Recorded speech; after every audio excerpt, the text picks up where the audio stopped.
Hello everyone, welcome to my new cooking blog. আজকে আমি তোমাদের সাথে শেয়ার করব একটা দারুণ চিকেন কাবাবের রেসিপি, যেটা হচ্ছে চিকেন হারিয়ালি কাবাব। মানে চিকেন কাবাব তো আমরা অনেক রকম খেয়ে থাকি, এই হারিয়ালি কাবাবটা একটা অন্যরকমই টেস্ট আছে। তো চলো বেশি কথা না বলে ফটাফট রেসিপিটা শেয়ার করে নিই। প্রথমে এখানে পুদিনা পাতাগুলো একটা একটা করে ছাড়িয়ে নিয়েছি।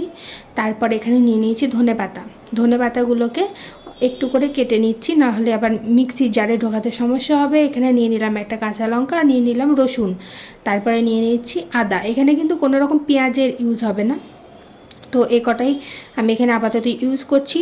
তো প্রথমে মিক্সার জারে দিয়ে দিলাম রসুন, তারপরে দিয়ে দিচ্ছি আদাগুলোকে ছোট ছোট করে কেটে, তাহলে ভালো বাটাটা হবে। আর এরপরে ধনে পাতা পুদিনা পাতা যেটা রাখা আছে সেটা এখানে দিয়ে দেবো। আর কাঁচা লঙ্কাগুলোতে একটুখানি ঝাল বেশি, আর আমরা একটু যেহেতু কম ঝাল খাই, সেই জন্য গোটা কাঁচা লঙ্কাটা আমি এখানে আর দিচ্ছি না, হাফ এখানে দিচ্ছি। তোমরা যেমন ঝাল খাও সেই অনুযায়ী দেবে। এবার ধনে গুঁড়ো জিরে গুঁড়ো দিয়ে দেবে, তারপরে অল্প একটু জল দিয়ে এটাকে একটা ভালো পেস্ট করে নেব। খুব জলে পেস্ট করলে আবার যখন চিকেনটা ম্যারিনেট ভালো করেও করা যাবে না, চিকেনটা রান্না করার সময় অনেক জলও বেরিয়ে যাবে। তো যাই হোক, এরপরে একটা নিয়ে নিয়েছি ননস্টিকের কড়াই, যে কড়াই আমি কাবাবটা বানাবো সেটাই নিয়ে নিয়েছি। তো তার মধ্যে দিয়ে দিলাম আমি এখানে দই 1/3 কাপ, আর তারপরে এখানে দিয়ে দিচ্ছি ধনে পাতা পুদিনা পাতা বাটাটা। এরপরে দিয়ে দিলাম হলুদ গুঁড়ো, স্বাদ অনুযায়ী নুন, আর দিয়ে দিলাম 1 টিস্পুন মতন মেল্টেড বাটার। এখানে তোমরা সাদা তেল চাইলেও ইউজ করতে পারো। এটা খুব কম তেলেও রান্না হয়ে যায়, চাইলে তেল না দিয়েও এটা করতে পারো। যারা ডায়েট করছো তারা তো অবশ্যই এটা বানিয়ে খেতে পারো, কোনো সমস্যা নেই। এরপরে একটা কাঠকয়লাকে ভালো করে আগুন জ্বালিয়ে সেটা ধোঁয়া করে এখানে দিয়ে দিলাম।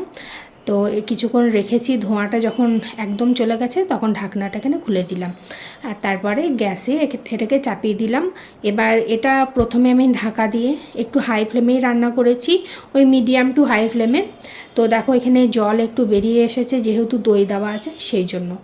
এরপরে চিকেনটাকে ভালো করে একটু এপিট ওপিট করে নিচ্ছি।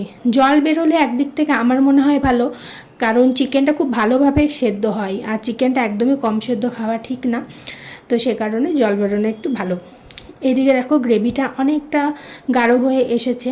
আর হ্যাঁ, নুনটা এমনি তরকারিতে যেরকম নুন খাও, এ কাবাবের ক্ষেত্রে কিন্তু নুনটা একটু কম ইউজ করাই ভালো, কেননা এটা একবারে ড্রাই হয়, তো বেশি না হলে নুন নুন লাগে।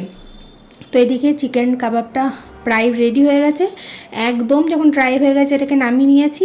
আর তারপরে এরকম একটা তার জালি নিয়ে নিয়েছি। তারপরে চিকেন কাবাবগুলোকে একে একে তার উপরে রেখে এবার গ্যাসের ফ্লেমটাকে হাই করে চিকেনটা হালকা করে এপিট ওপিট একটুখানি পুড়িয়ে নেব। এতে টেস্টটাও খুব ভালো লাগে, আর দেখতেও অবশ্যই খুব ভালো লাগে, একদম দোকানের মতন, দেখেই বুঝতে পারছো। আর চিকেনটা এতটা জুসি হয়েছিল আর এত টেস্টি হয়েছিল যে কি আর বলবো। এখানে রান্না করতে করতে কারেন্টটা চলে গেছিলো হঠাৎ করে, তো ওই মোবাইলের ফ্ল্যাশ জেলে কোনো রকমের ভিডিওটা করেছি। আর আজকের ভিডিওটা কেমন লাগলো সেটা কমেন্টে অবশ্যই জানাবে। এইদিকে দেখো চিকেন কাবাবটা একদম রেডি। এবার আমি প্লেটে একটা একটা করে এখানে নামিয়ে নিচ্ছি। তোমরা চাইলে এটা ধনে পাতা পুদিনা পাতা চাটনি দিয়েও খেতে পারো, চাইলে মেয়োনিজ দিয়েও খেতে পারো, দুটোর সাথেই ভীষণ ভালো লাগে। এরপরে একটা রুটি নিয়েছি, রুটিটা মানে একটা না, একটুখানি ছিঁড়ে নিয়েছি, আর একটুখানি ওখানে কাবাব নিয়ে নিলাম। দারুণ টেস্টি হয়েছিল সত্যি বলছি। আবার দেখা হবে অন্য কোনো এক নতুন রেসিপিতে। আজকের মতন টাটা।